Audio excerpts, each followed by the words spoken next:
I knew Grandpa Sam had a twin, and that he never talked about him. I guess my grandpa didn't like history any more than my mom did.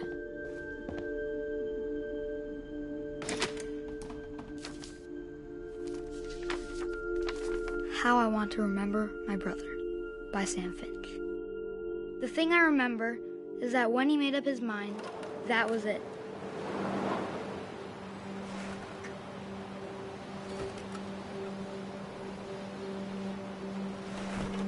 My brother said he'd die before he ate another mushroom, and he did.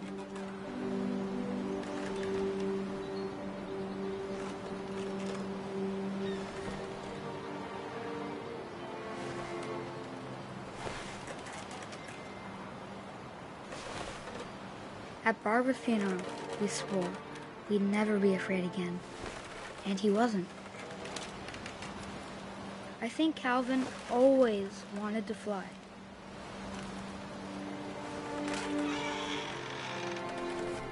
Sam! Calvin! Dinner's ready!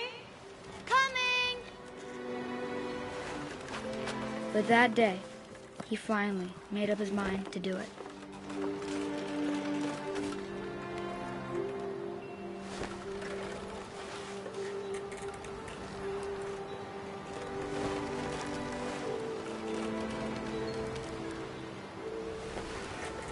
I told him going around was impossible. Maybe if I hadn't said that.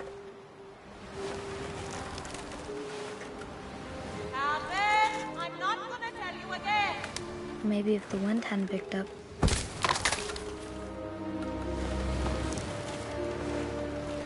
Then maybe he'd still be here. But I doubt it. I think he'd already made up his mind. That's what I want to remember about my brother.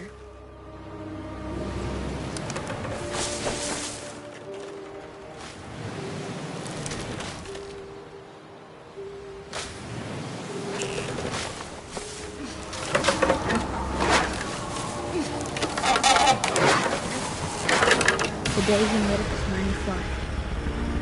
And he did.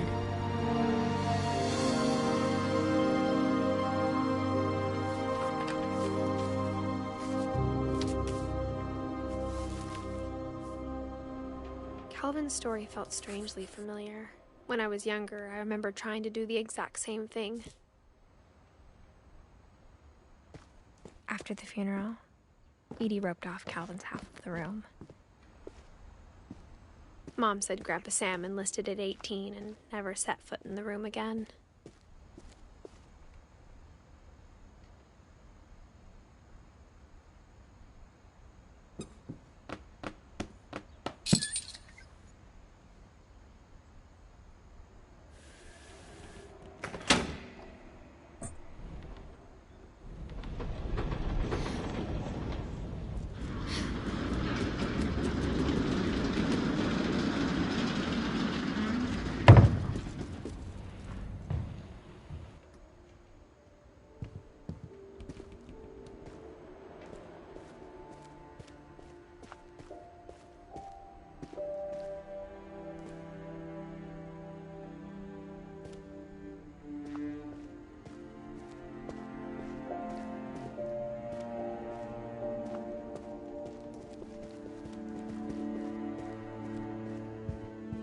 The passages were a pretty tight fit. They'd obviously been built for smaller hands and bellies.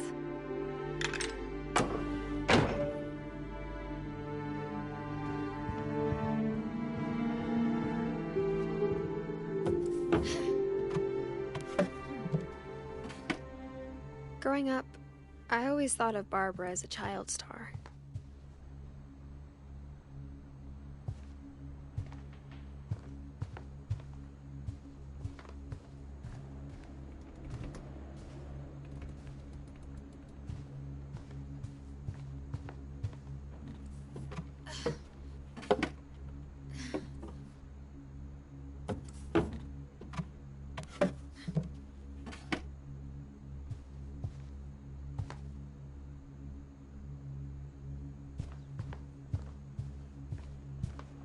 I never thought about how hard it must have been for her afterwards.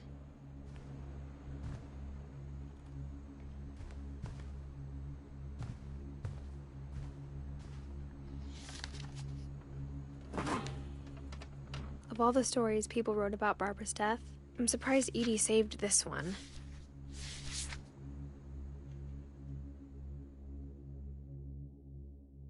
Old Jack here with another ghastly tale inspired by America's most unfortunate family. I'm calling it The Surprise Ending of Barbara Finch. As a child star, Barbara was famous for her scream. Now at 16, she was all washed up. A has-been. But in a lucky break, she'd been asked to perform her signature scream at a local convention for monster movie fans. It was just the boost her career needed. Unfortunately, her scream hadn't aged well. Getting better. I think you just need the right motivation. Her biggest fan and current boyfriend, Rick, was about to demonstrate when... Now that was a great scream. It was Barbara's father, Sven. He'd slipped into a table saw and had to be rushed to the emergency room. So Barbara got stuck babysitting her youngest brother, Walter. Her convention comeback was cancelled. Okay, I'm hearing frustration, but I'm not hearing terror. What if I tried... A gang of hoodlums in Halloween masks have been terrorizing Orcas Island tonight. Police are urging residents to... That came from the basement. You're right! Also, I loved your delivery on that. Why is your basement door locked? Because my dad likes making puzzles and secret passages. There's a key hidden in the music box. The secret is to keep winding and winding until finally the key pops out. Thanks, babe. I'll be back in a sec. 20 minutes later, Rick hadn't returned. So Barbara went to look for him, right on cue. She reached for the music box.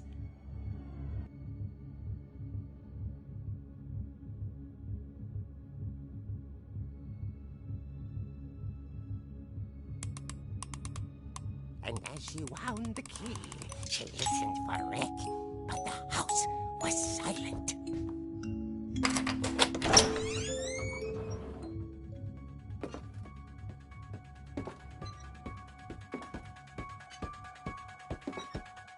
She found Rick's crutch and imagined the worst.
The gang's leader is the infamous Hookman Killer, Dr. Carl Hamill, who impaled and then ate his family 10 years ago tonight.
The old fridge rattled and grew still.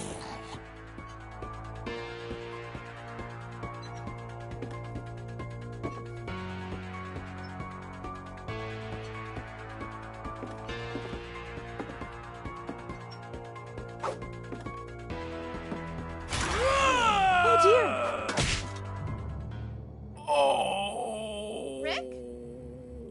Barb, relax. I was just trying to scare you to help you find your scream. Well, I'm not scared, Rick. I'm furious. Then act furious. All I'm getting from you now is that you're hurt and confused and She threw him out, but she kept a little something to remember him by. Barb, have you seen my other crutch? And she was still holding it when she fell asleep watching the Late Picture Show. Hours later... Barbara! Walter, what's going on up there? Ah!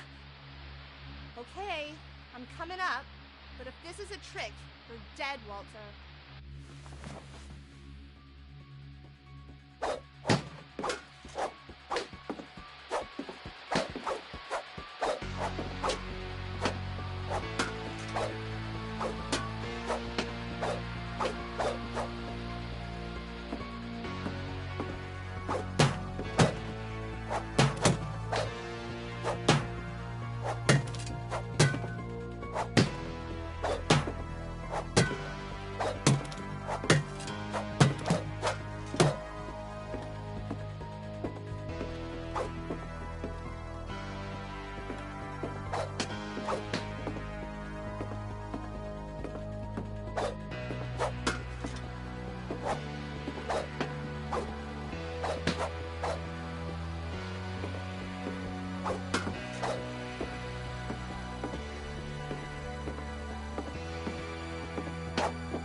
Walter vanished, but his bedside radio was still on. Orcas Island police describe the man as 6 feet tall, with a steel hook for a hand. Residents are urged to lock all doors and windows and notify the police of any suspicious activity. Barbara turned, saw the Hookman, and was speechless. He was quite smashing.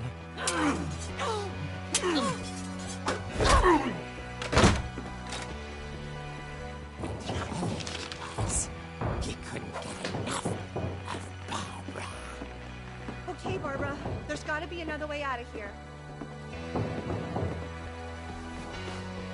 That night, she played her part beautifully.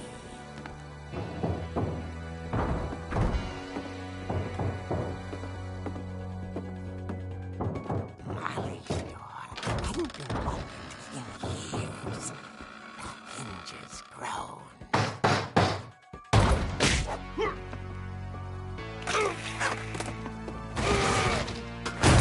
He wasn't moving, but she sensed the story might not be over yet.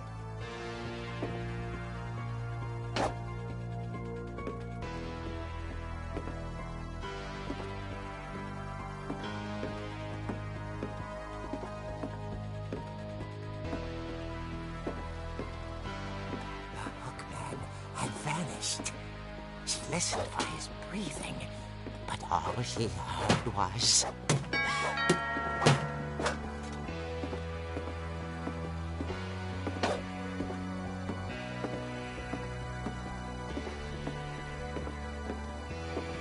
someone at the door was dying to speak to young Barbara.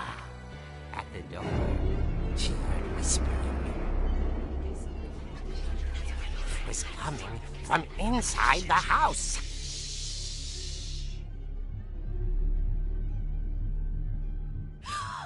Oh dear. The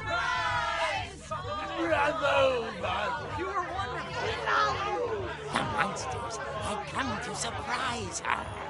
For Barbara, it was a dream come true.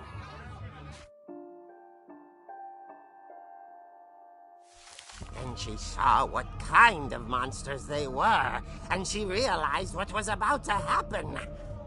She was going to be famous. And with her final breath, Barbara Finch gave the performance of her life.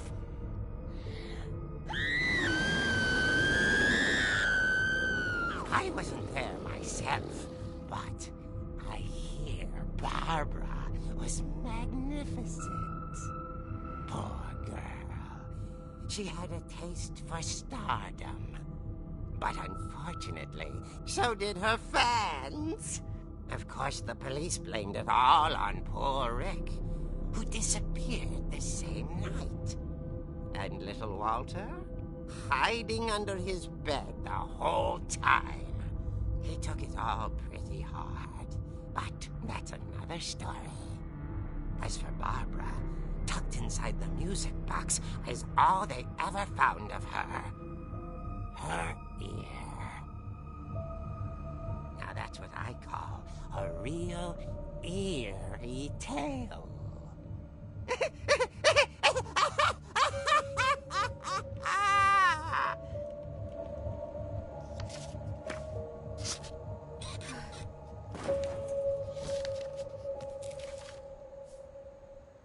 Edie told me all Barbara wanted was to be remembered, as absurd as that comic was.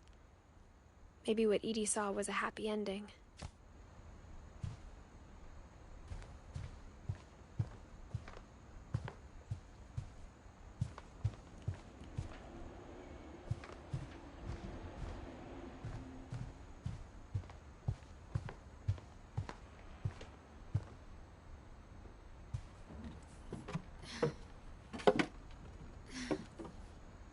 I guess now I know why Mom didn't like me playing with the music box.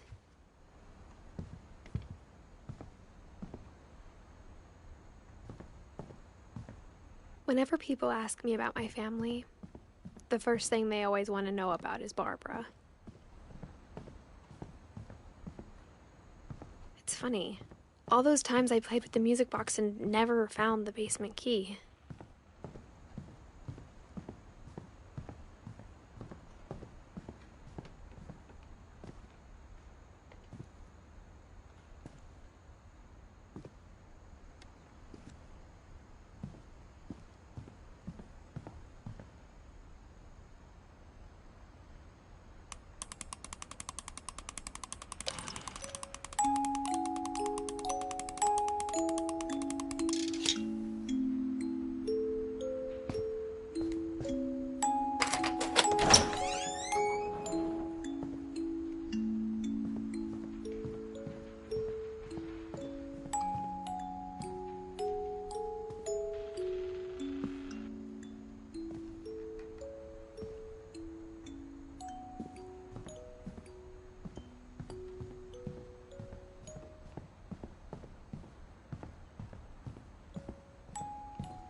The last time I was in Edith Sr.'s room, I was 10 and she was painting my portrait.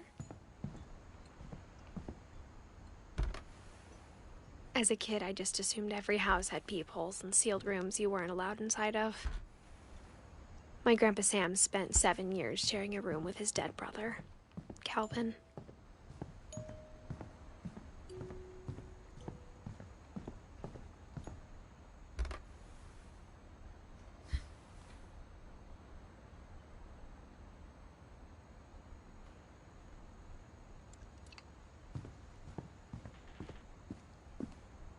Mom must have locked the third floor stairs on the night we left.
Mom said the basement was off limits, unless I wanted another tetanus shot.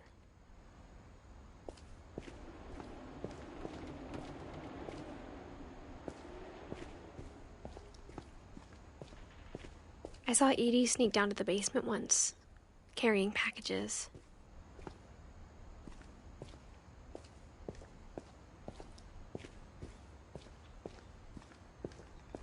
I thought maybe she was hiding presents.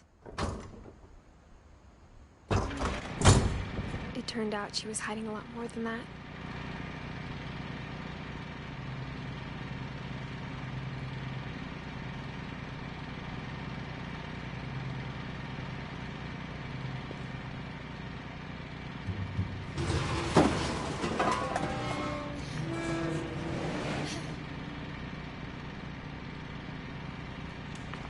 I remember asking Mom once about where Walter had gone. She said after Barbara died, he got as far away as he could. If there's a pattern in all these stories, I think it's that none of us has gotten very far.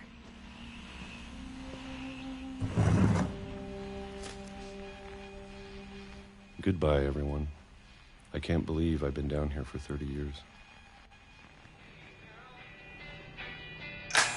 On On that first day, after the shaking started, I didn't think I'd survive a week.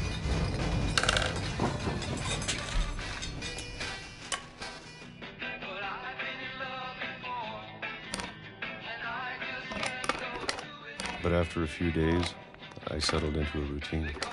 That's what kept me sane. Having a schedule, living for today. I always expected to be dead tomorrow.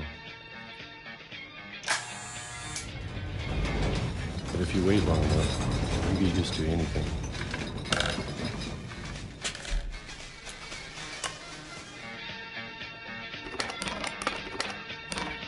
Even a monster on the other side of a door starts to feel normal. Almost friendly.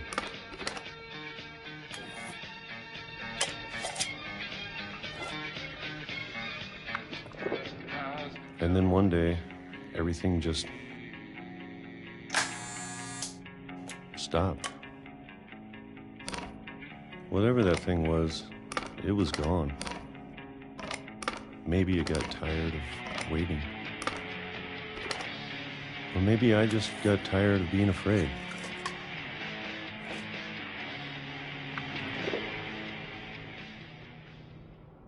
It's been a week now, the longest in 30 years. I'm done waiting. I have to leave while I still can.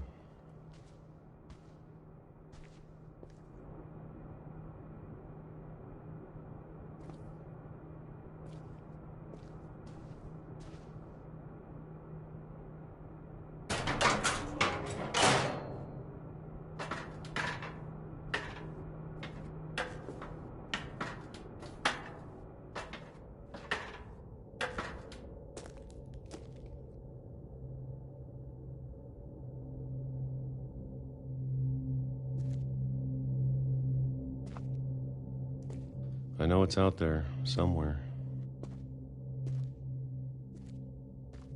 Whatever killed Barbara and Molly and Calvin. Maybe this is all a mistake. But I need to stop living the same day. Even if it kills me.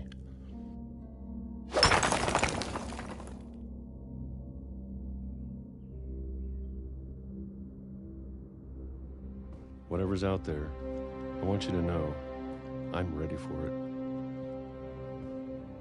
I'm going to appreciate all of it, especially the food. I don't mind if I only have a year left. Or a month. Or a single week. I'd be happy with one new day. I can already imagine the sun on my face.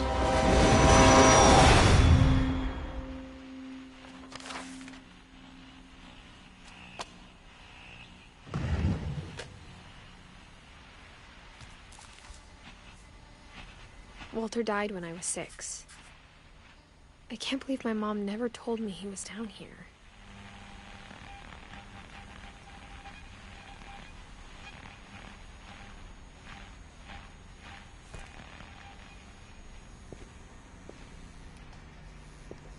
I'm sure my mom was trying to protect me.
Maybe she was afraid I'd end up like Walter.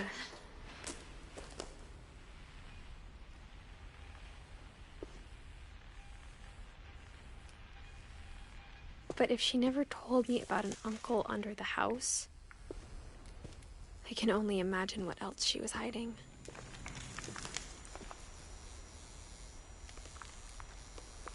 I don't want to make the same mistakes she made, trying to bury something that's still alive.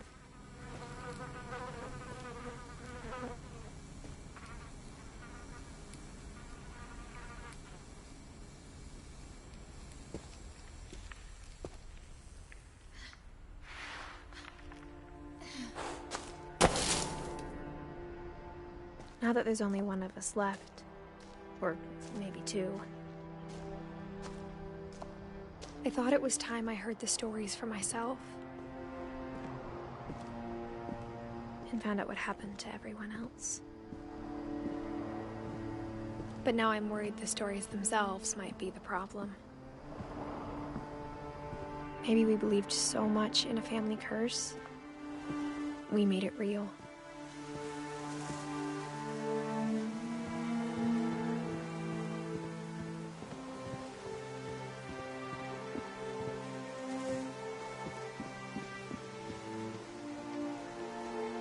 I don't know if I should even be writing this.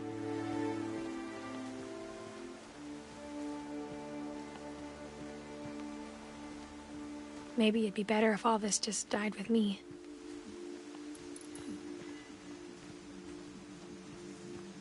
But I thought you should know about your family.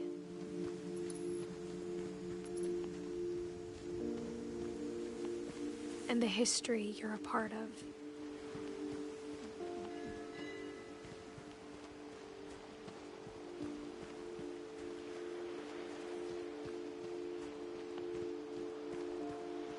Though to be honest, I feel as lost as you probably do right now. I think the people in these stories believed them, for what that's worth.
And when you look at the house, that history of imagination and stubbornness and madness, any of it seems possible.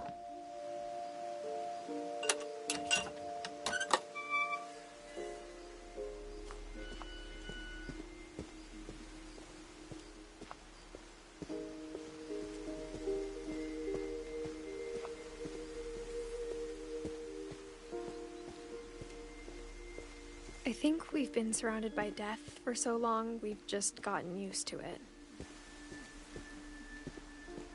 What kind of family finishes building a cemetery before starting the house?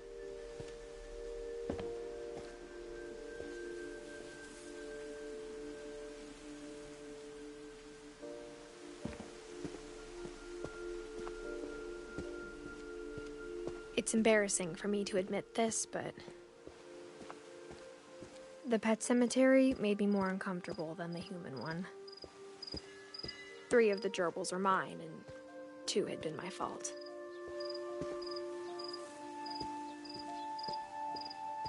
Sven built the house, but it was Edie who designed the cemetery. I'm sure Odin's monument had been Edie's idea. My mom was always trying to move on, but for Edie, the past never went away. She could see it poking out of the water at low tide.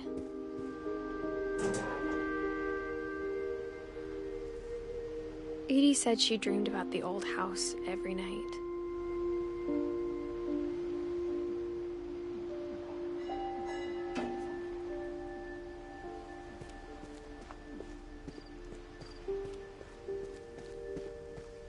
Edie's side was always easier for me to understand.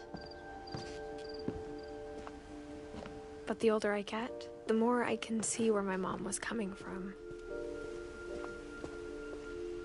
Her dad had been pretty strict, but it wasn't enough to save her brothers. She was just trying to do better. She lost 2 of her brothers, just like I did. I get why she tried so hard to protect us.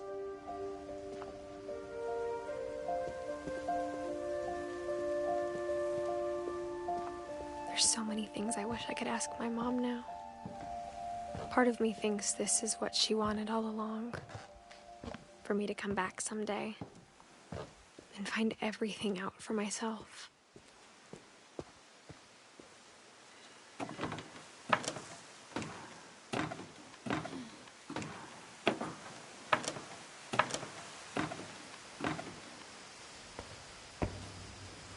But looking back on it now, if she told me there was going to be so much climbing, I never would have come when I was 22 weeks pregnant.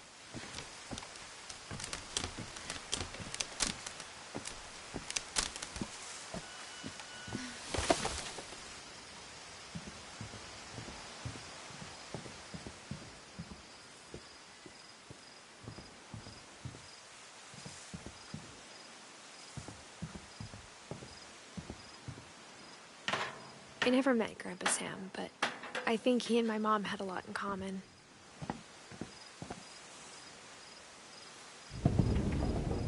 They were both pretty intense.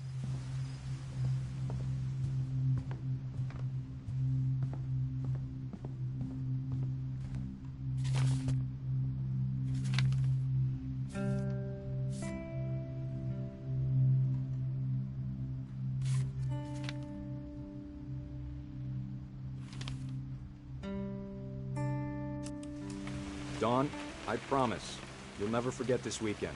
Yes, sir. These memories are gonna last a lifetime. Mm-hmm. What? Am I gonna have to shoot anything? Perfect. It's gonna rain the whole weekend, isn't it?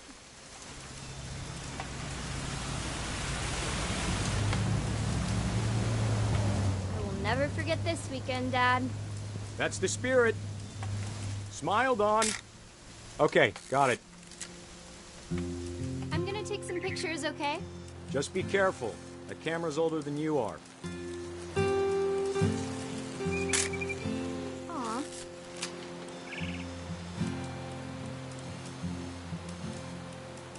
You're right, Dad. It's starting to clear up. Still freezing, though.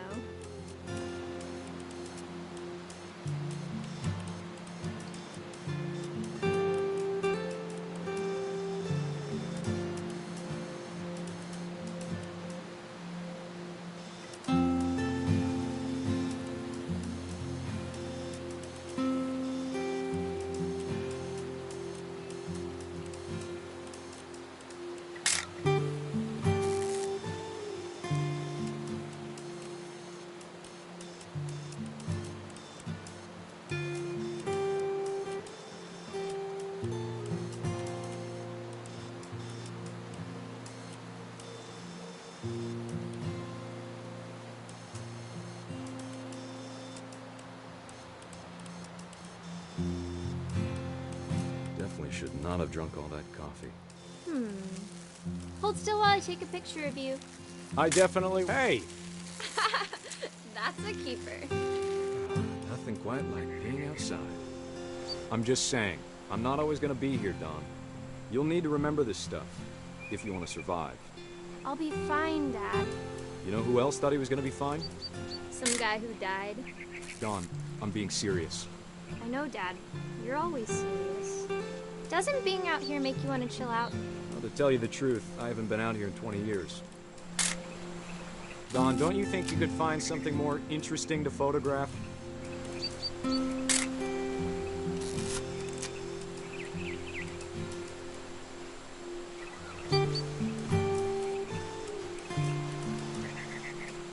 Last time I was with my brother Calvin. Man, that was a great trip. Dad! Good eyes, Don.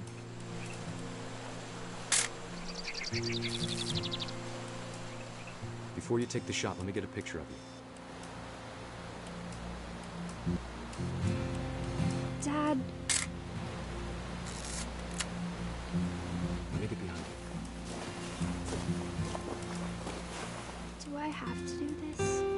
Don, you don't have to do anything. But if you want to survive, you'll need to be strong. Great shot, Don!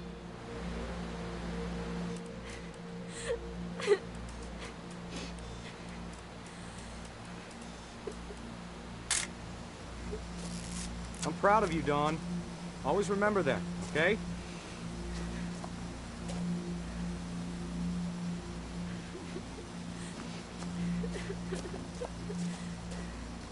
Sorry, Don. Just gotta reset the timer.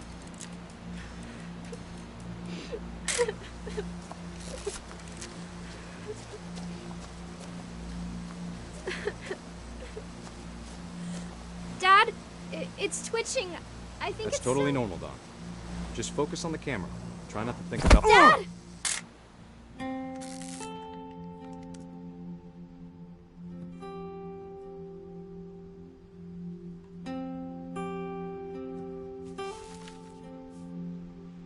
Of all these stories, that's the one I wish most that my mom had told me.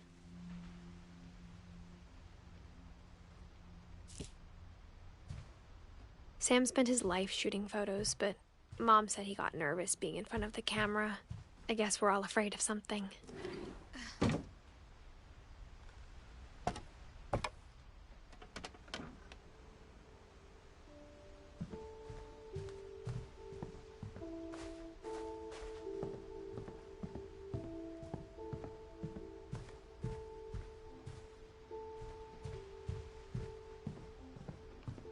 Instead of hiding from death, Sam seemed to go out of his way to meet it.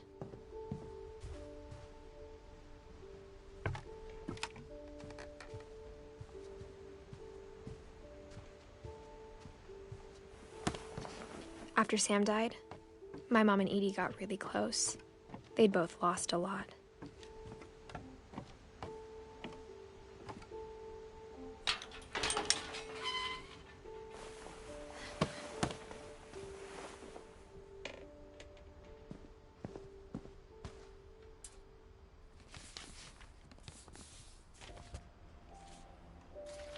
Dear Kay, do you remember the way Gregory used to laugh when he thought he was alone? Like something funny was happening, but only he could see it.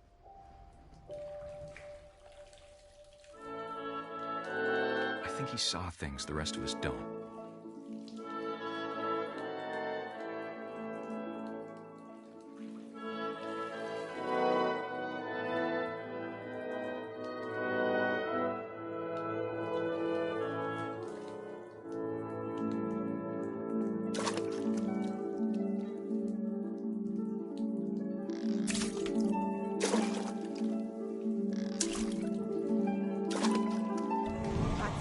Gregory, it's time to... Hold on, sweetie. Hello? Sam, I told you I don't want to talk right now. I wonder what he saw. What his world was like.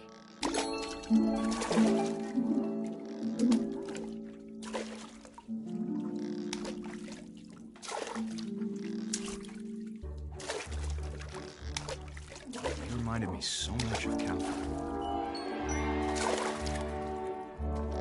Lost in his imagination. Whatever it was, he saw. sure made him happy.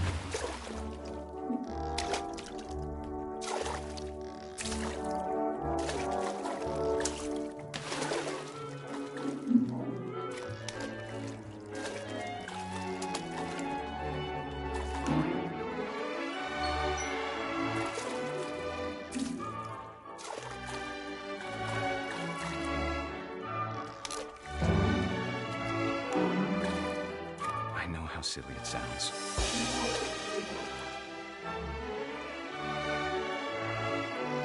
But I worried about a baby being too happy. But I could feel him slipping away. Sorry about that, Gregory. I know you did everything you could. Maybe if I hadn't called that night.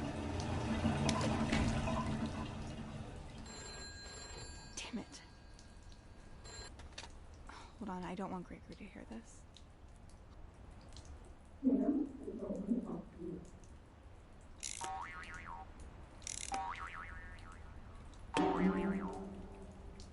I wish she could have told us about the world he saw.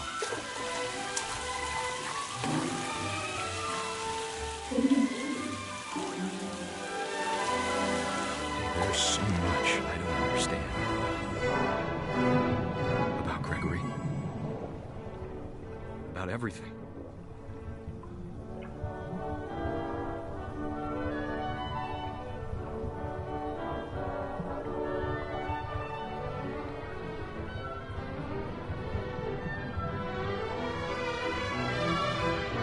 But I know what happened wasn't your fault.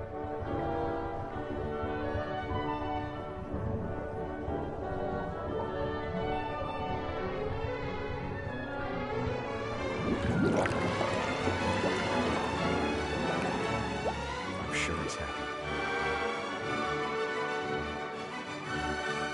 He'd want you to be happy too.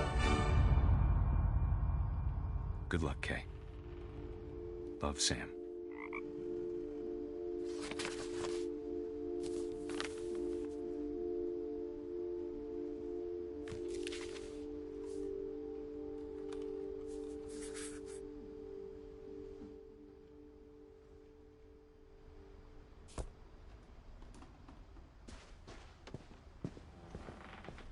I can't imagine my mom ever writing poetry, and yet... A poem for Gus, who always said the wedding was a bad idea.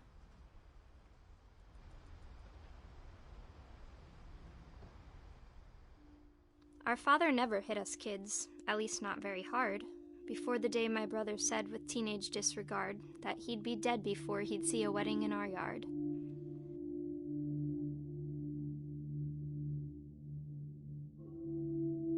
My father made him come, of course, but Gus stood far apart, just flew his kite and bottled up the storm inside his heart.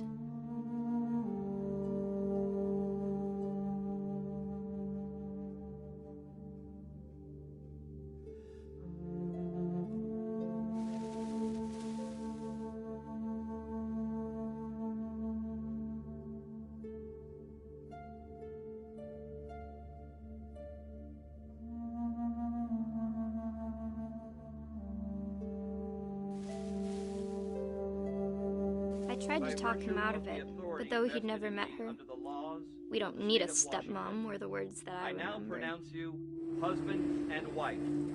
You may kiss the bride.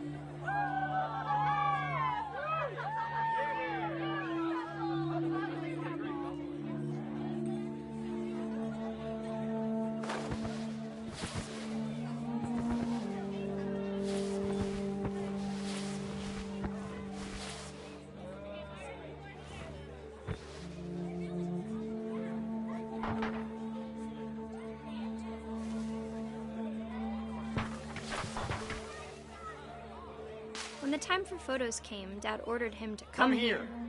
But Gus declined and as a sign held up his middle finger.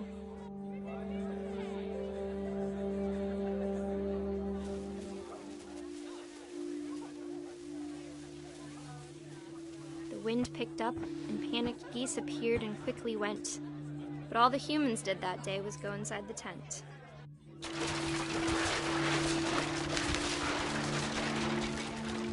The rain came down in buckets then, but no one seemed afraid that nature might destroy the tent our dad had crudely made.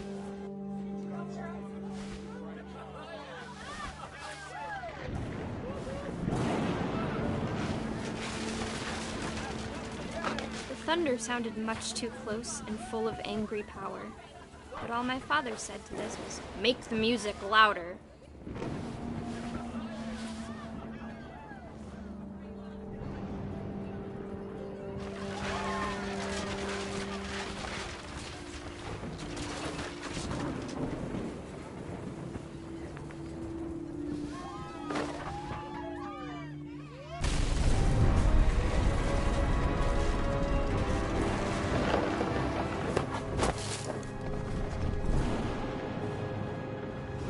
I wish that I could truly say I thought about you on that day.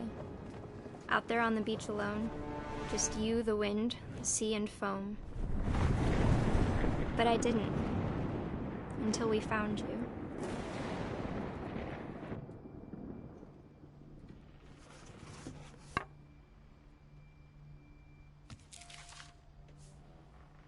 She never talked about him, but Mom told me once if I was a boy, they were going to name me Gus.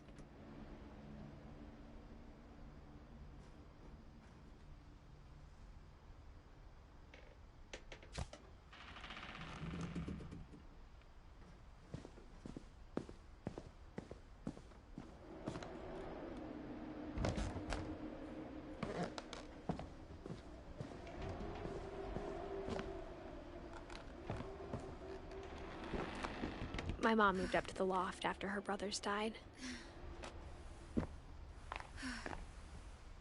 At the time, it was as far away as she could get.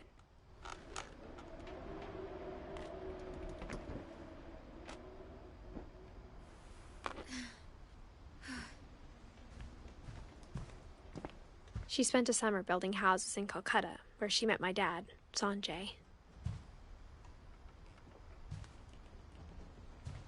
Religion was another thing my mom never talked about, but I think it helped her a lot after her dad died.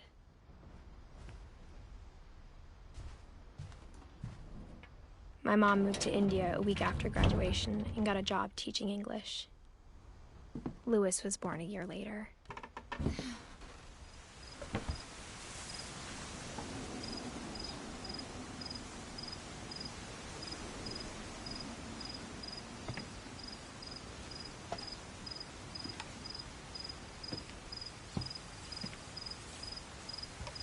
When my dad died, I don't think Mom knew where else to go.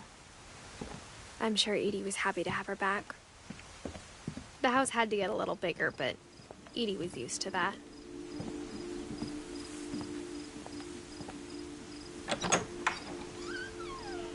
And for a while, things were good.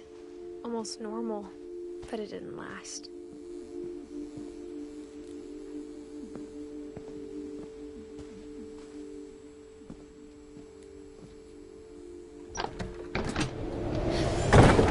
The beginning of the end was Milton's 10th birthday, when Edie gave him a castle.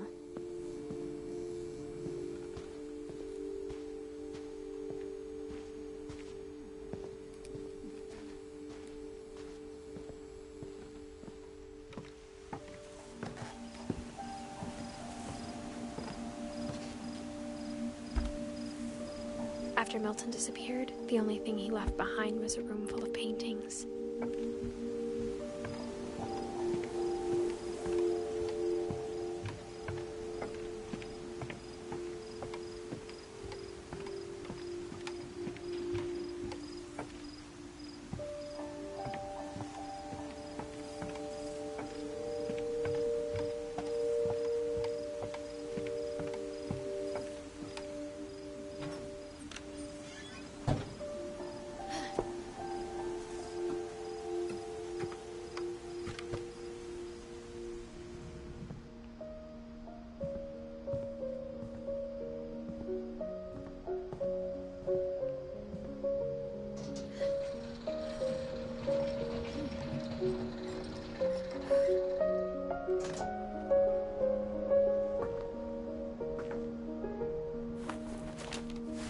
Milton Finch in The Magic Paintbrush.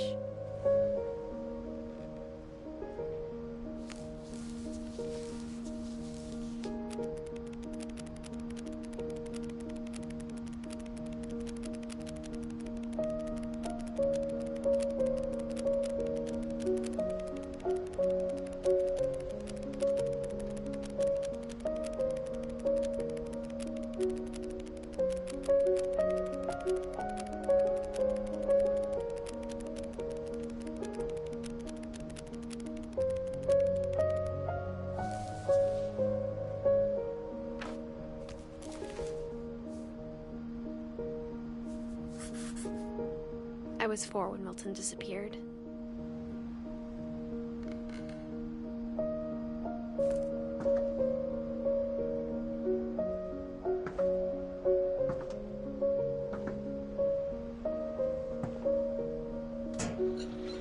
Mom spent months searching for my brother. Then she sealed the doors.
Whatever Milton had found in the house, Mom didn't want it getting out.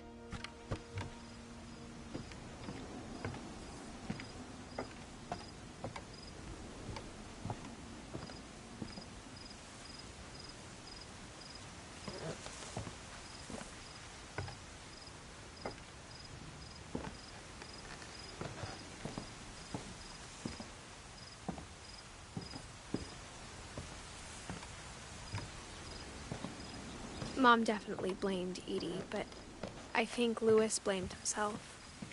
After he graduated, he just spent more and more time in his room, until Mom got him a job at the cannery.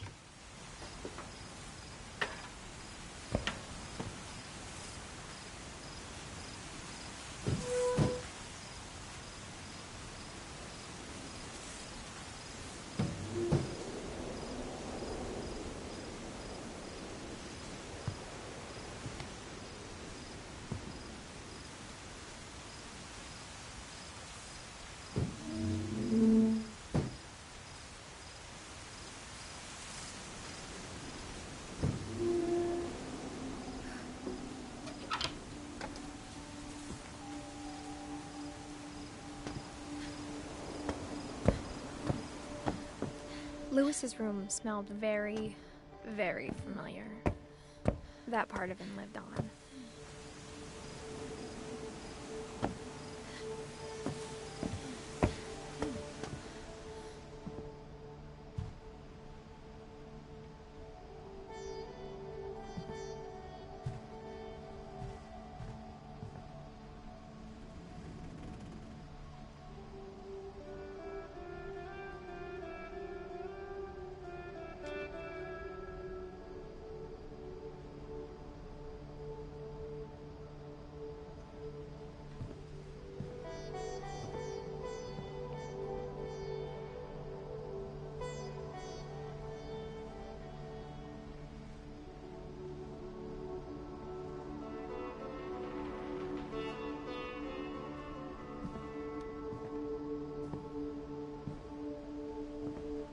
Louis and I spent a lot of time playing games together, but he was surprisingly bad at them. He died a lot.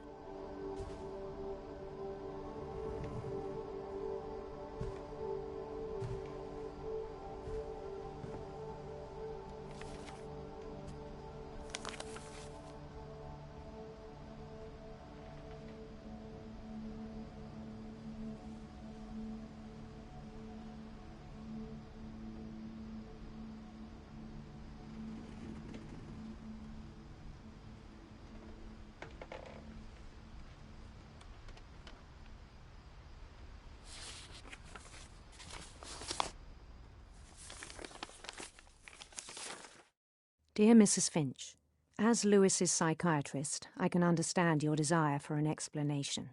As I see it, the trouble began in January, shortly after we convinced your son to seek treatment for substance abuse. Newly sober, I believe Lewis first noticed the monotony of his daily life.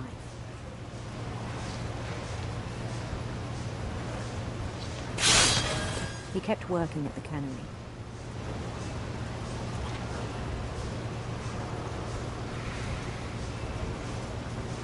But he withdrew part of himself.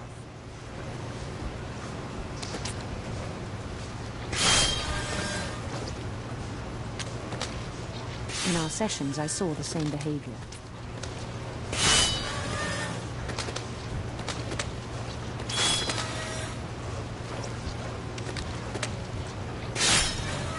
His mind began to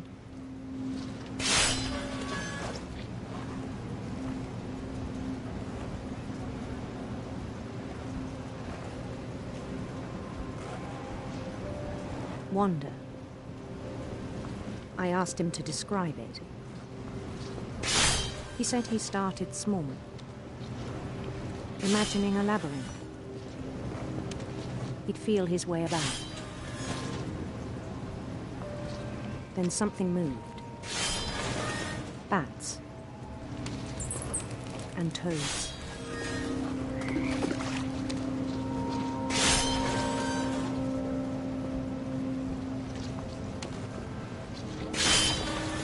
And things that have not names.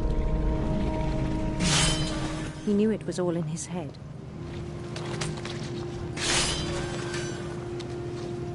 But he took it very seriously. I had hoped he'd find himself.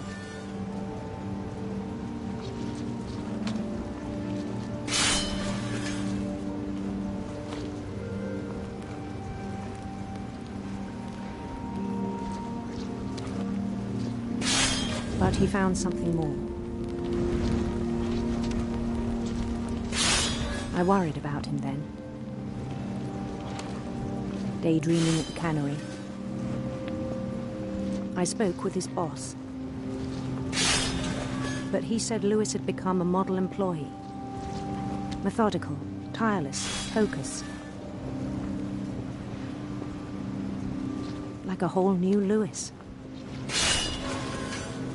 So I let him go on.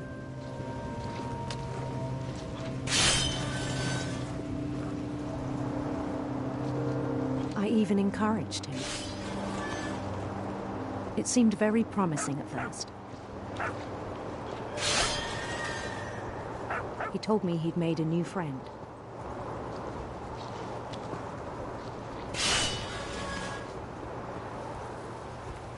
On the edge of a city he named Lewis Topia.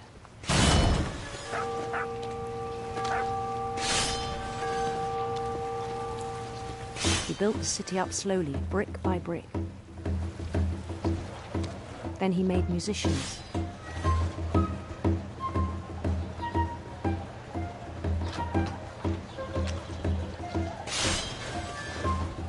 And songs for them to play. He talked about starting a band. And he was always humming something. Every day his imagination grew stronger.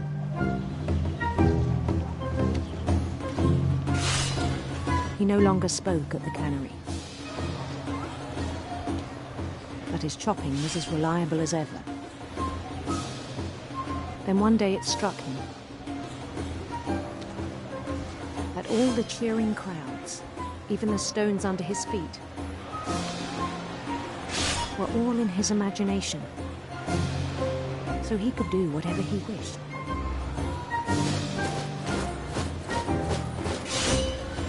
He held an election for mayor. And he won. They begged him to stay, but his mind was already wandering.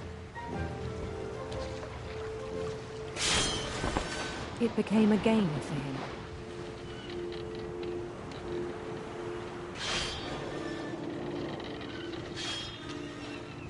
He'd conquer a city, then immediately push on. New Louisville. St. Louis. He started drifting away from our reality.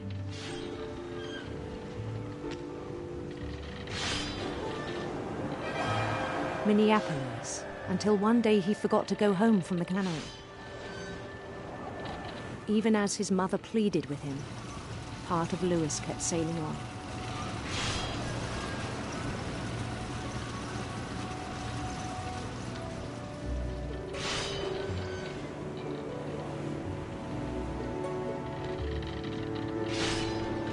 In Louisburg, he heard rumors of a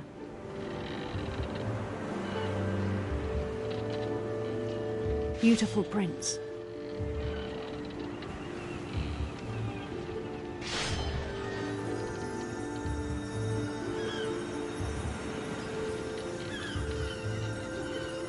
The prince was on his own quest for sinister serpents.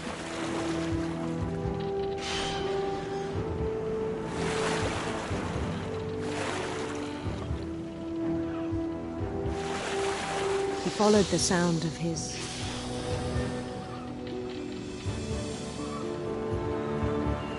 electric sitar.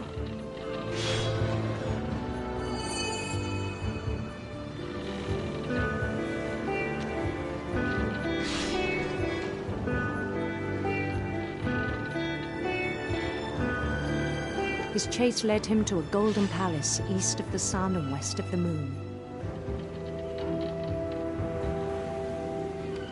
Even then, his logic remained sound.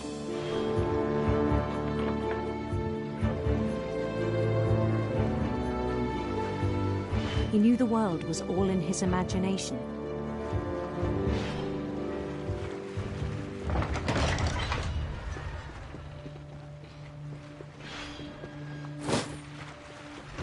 But he was so proud of having created it.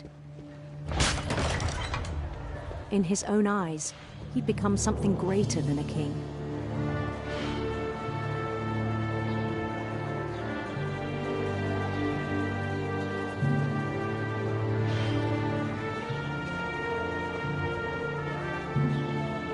For someone who'd never known success in the real world, I think it was overwhelming.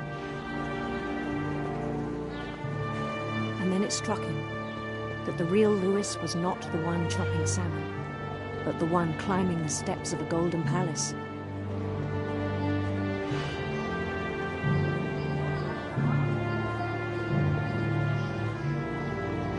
My imagination is as real as my body, he told me. It was hard to argue with him.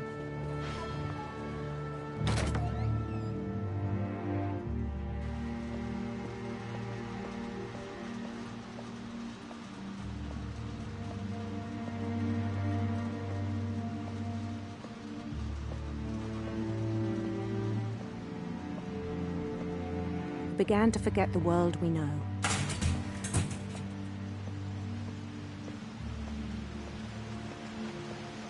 I think it pained him to remember Louis, the cannery worker.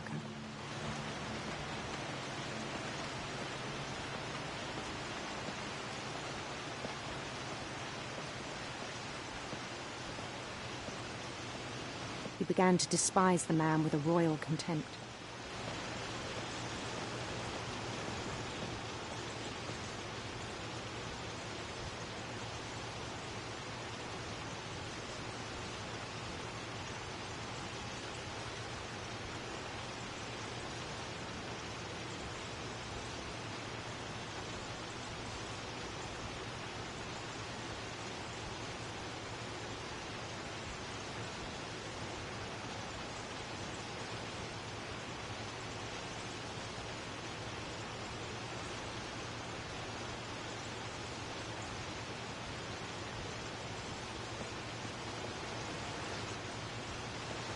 I still thought I could save him.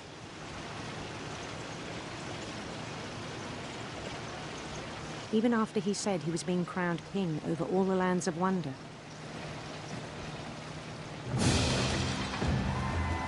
palace would be packed with his companions.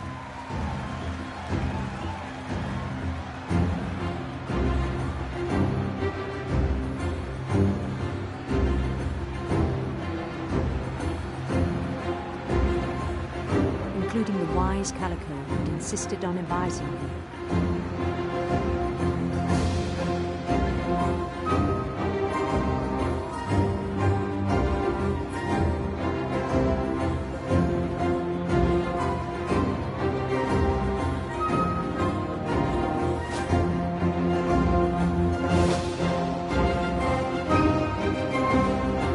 His prince waited, holding his crown.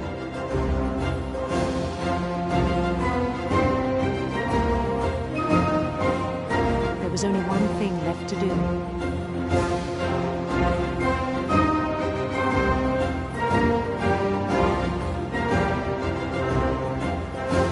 Bend down his head.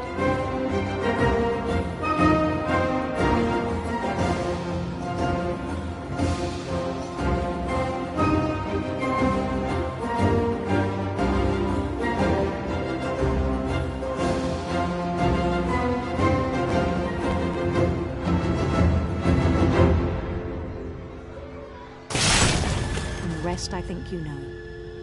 Mrs. Finch, your son was a kind man who will be missed by all of us who knew him.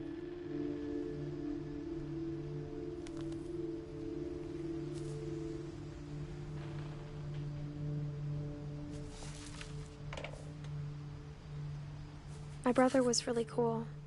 I wish you could have met him.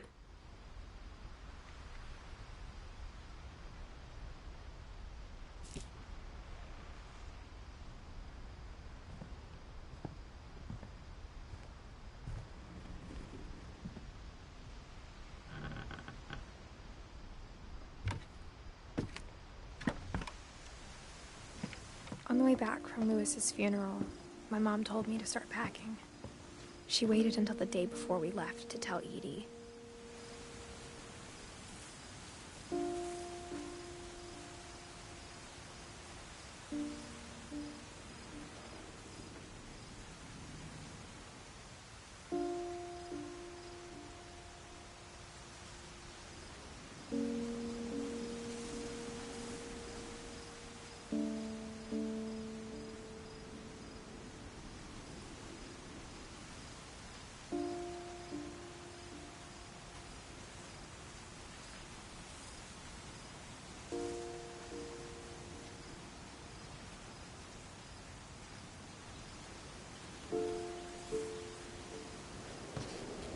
I'm not sure if she wanted to make it easier or harder.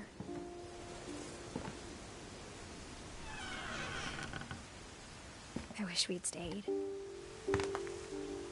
But I understand why we left.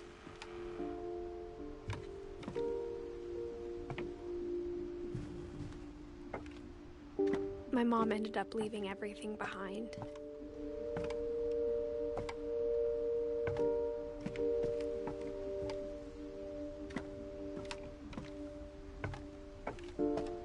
What happened that night had been coming for a long time.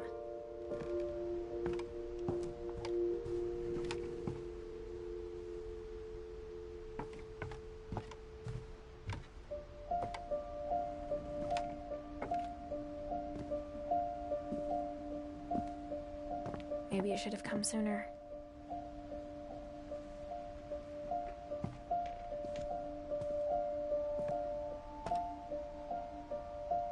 But it had to end one way or another. All that's left now is to tell you about that last night.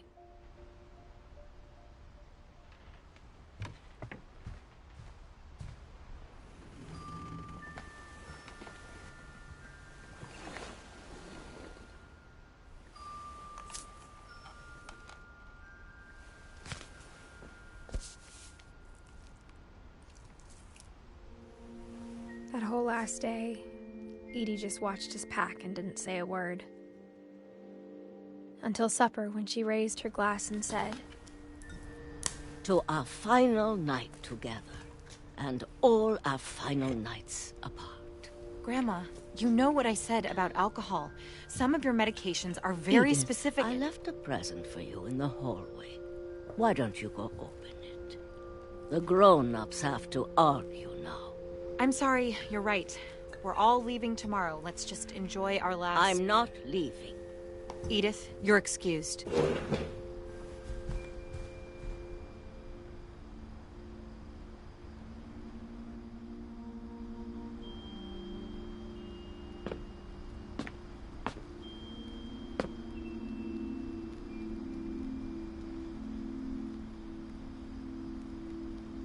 The power had been shut off that morning, but Edie always had plenty of candles.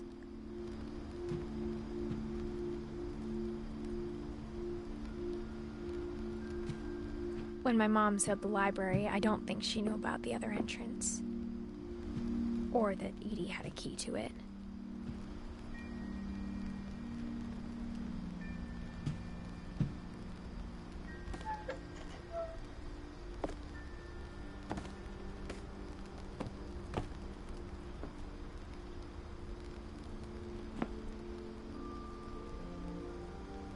The thing you're afraid of isn't going to end when you leave the house.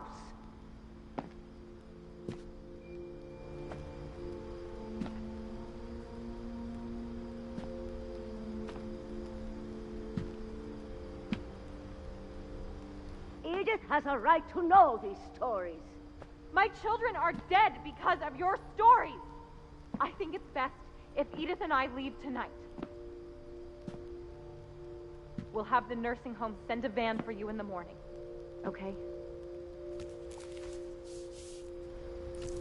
Dear Edith, there's so many stories I wish I could tell you, but there's only time for one. This is about what happened on the night you were born. That night, the tide went way, way out.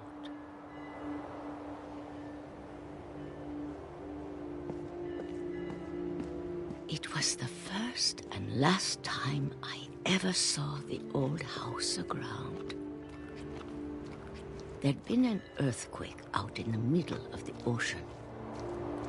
They called it the lowest tide in 1,000 years. God, it smelled awful. You know, I've seen that house every day of my life.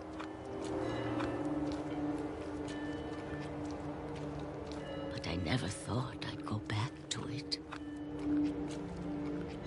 When the fog rolled in, I lost my way.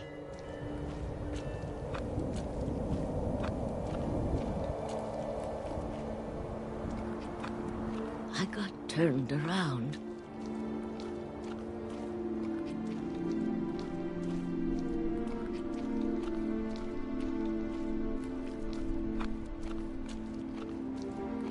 For a while, I wandered.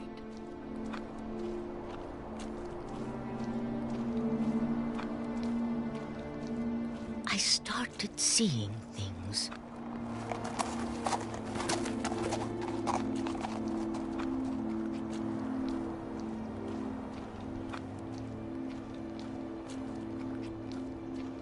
Things I'd forgotten had ever existed.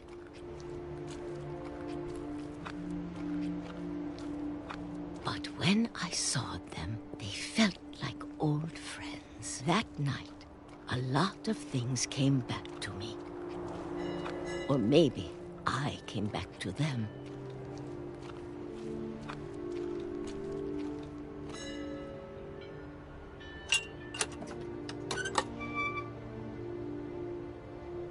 Things I can't explain, but that I need you to try and... Edith, what are you doing in here? It's mine. Edith!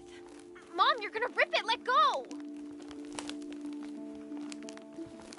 I kicked and screamed, but Mom dragged me to the car.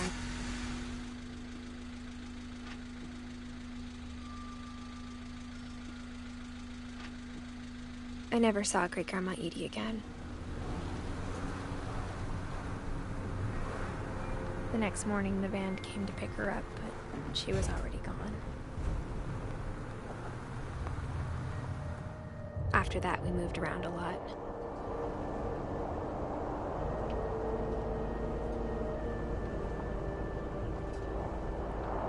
We both tried to make the best of it.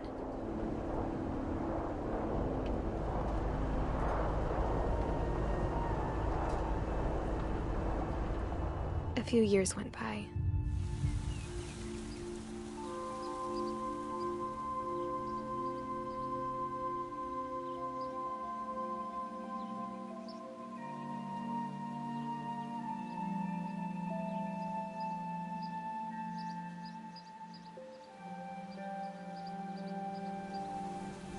My mom didn't like to talk about it.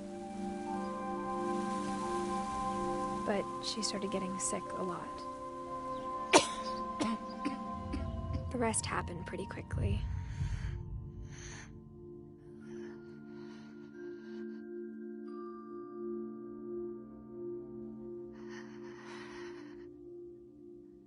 She got better for a while,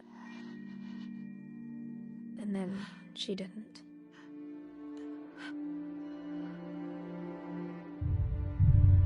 And then I was alone.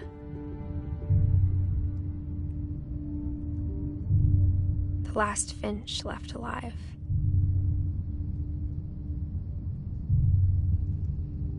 Until I found out about you.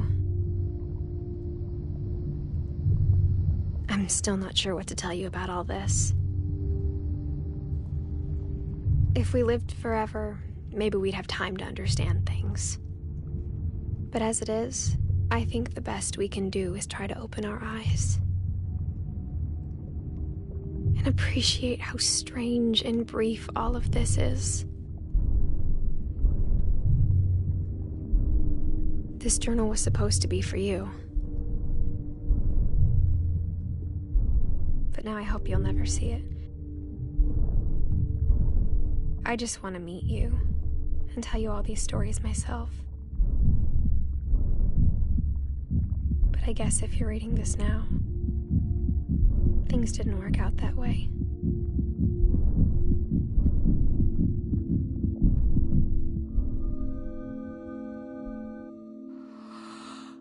This is where your story begins. I'm sorry I won't be there to see it. It's a lot to ask, but I don't want you to be sad that I'm gone. I want you to be amazed that any of us ever had a chance to be here at all. Good luck.